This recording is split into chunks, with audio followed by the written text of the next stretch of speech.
La nuit, on dort. C'est l'histoire d'un petit bonhomme qui, chaque nuit, empêchait ses parents de dormir sur leurs deux oreilles. Au début, tout allait bien. Le petit bonhomme n'était qu'un bébé. Chaque nuit, il poussait à peine un petit cri. Ses parents accoururent, lui parlaient doucement et lui tendaient un biberon de lait chaud que le petit bonhomme avalait d'un trait. Tout le monde trouvait normal qu'il ait faim, même la nuit. Il grandissait si vite. Il grandit d'ailleurs si bien qu'il se mit à faire un tas de choses formidables. Manger des spaghettis, enlever tout seul ses chaussettes, ou encore faire des serpents en pâte à modeler. Il n'était plus un bébé du tout, sauf la nuit. Ce petit bonhomme-là, comme un bébé, réclamait à grands cris un biberon de lait chaud. Et chaque nuit, un papa ou une maman de plus en plus fatigué accourait avec le biberon.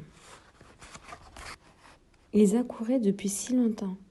Ils devenaient si fatigués que parfois même ils faisaient des choses parfaitement horribles, comme apporter le biberon après très très longtemps et avec une voix fâchée, ou encore arriver le matin avec les sourcils froncés. Quelle horreur, se dit le petit bonhomme. Mais moi je veux un papa et une maman très gentils, même la nuit comme avant. Non d'un biberon, une seule solution, redevenir un bébé.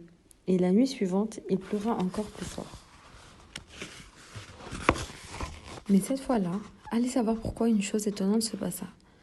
La maman entra dans la chambre sans le biberon et en pleine forme. Elle se mit à dire un tas de choses pas du tout comme d'habitude. Maman, maman. Mais qu'est-ce que j'entends?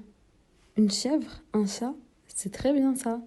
Les petites chèvres et les petits chats laissent leurs parents dormir la nuit. Ils savent que la nuit on dort.